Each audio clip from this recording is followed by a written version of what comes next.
as opposed to the EU or Germany or UK or US, the UN does not have a strategy on combating anti-Semitism. The UN has not adopted the International Holocaust Remembrance Alliance working definition on what constitutes anti-Semitism today. The UN does not have a terror list.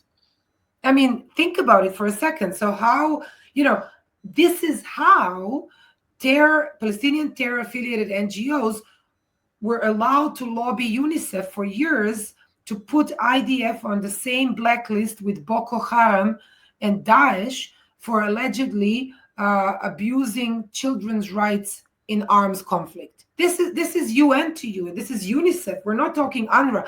UNRWA is the most symbolic of UN agencies. So we need to address these issues first and foremost on a legislative level and in the biggest capitals around the world.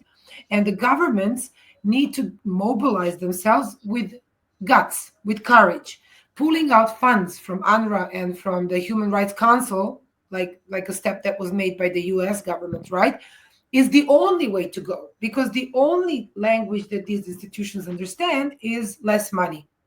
And then, because then this is the only way for them to understand that they will have to change something moving forward. Otherwise, the system like the United Nations will protect itself. People say United Nations. United Nations is a parliament that has nothing to do with democracy. Most of the member states are not liberal and not democracies. And yet every country has that same one vote. So if you look at it like that, of course, most of the resolutions and most of the statements and most of the decisions issued by the United Nations are ridiculous and have nothing to do with the Declaration of Universal Human Rights or with protecting human rights or, liberties of the minorities. Because when Iran, heads the Committee on Women, or is the rapporteur for the report on women issues, then we understand what we are talking about.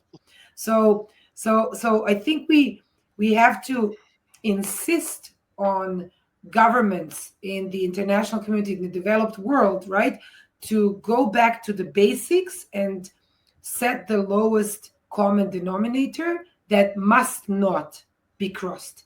If this does not happen, and Israel and the Israeli government needs to absolutely insist on this, then ultimately nothing will change on the ground.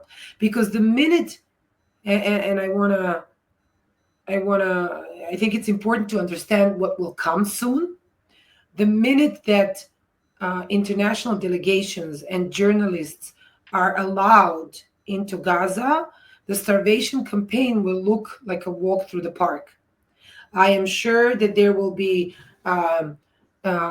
digging mass graves, alleged mass graves. There will be commissions of inquiry. There will be independent forensic investigations and so on and so on. We have a very rough couple of years ahead of us as the follow-up to the last 20 months.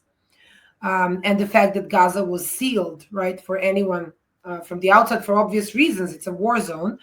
And it will be very difficult to argue with governments that they now need to pause and legislate or condition aid, because the pressure on them to release money at any cost will be so immense that most of them, and we have seen this happen so many times, will just succumb.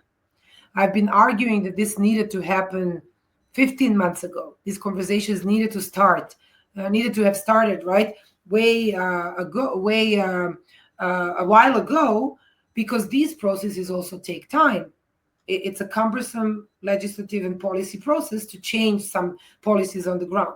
So, but I don't see another way moving forward in terms of aid. If not, we will just go back to the same. I'm sorry to bum you. No, it's okay. It's okay. I want to ask Huchi, when it comes to censorship, I think it's one of your favorite topics. It boils your blood for sure. So even if Israel is able to share what's going on in Gaza, and have the right mechanisms, let's say the proper technology, the the you know, the good individuals on the ground. We all know that the receptors are not prepared because they are biased. So what can we do about having the audience prepared to hear the message and not constantly fail? Israel is always accused of having very bad public diplomacy, which is called hasbara in Hebrew. And it's true. It's true.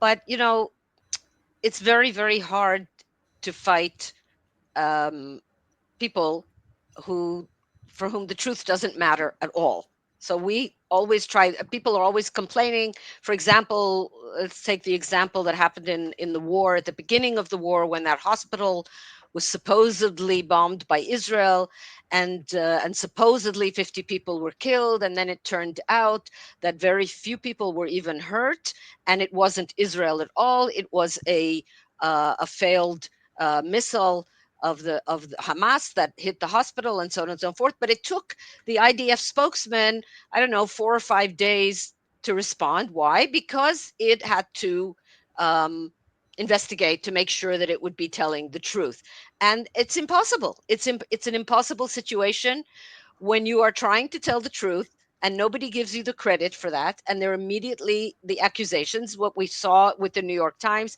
I'm not saying there aren't hungry people in Gaza. Of course there are hungry people in Gaza, but they're hungry, number one, because Hamas wants them to be hungry, and number two, because they're not following the instructions that they were given to but go to. but The Ruchi, Hamas it's isn't even letting them go to the centers where the food is available. I think it's even more important to insist on this point. Of course, there's hungry people in Gaza. There's a stampede of 50,000 people storming the distribution centers. But to say that Israel is using starvation as a method of war is ridiculous. This is the problem. The problem is not having an honest conversation whether there's hungry people in Gaza. Of course, there are. It's a war, right? There's Absolutely. nothing sterile about it, but to accuse Israeli like IDF of using starvation as a tool of war, that that is where Look, the there is a campaign is huge malicious. issue. There's a huge elephant in the room. Um, uh, you know, the Holocaust is a huge stain on the conscience of the world. And the only way they can clean their conscience is by saying that we are worse. So they're Exactly. always going to look Yeah. for ways to accuse us of what they want to do, what they did do, what they would do, and so on and so forth. That's always going to be the underlying psychological mechanism why they're always accusing us.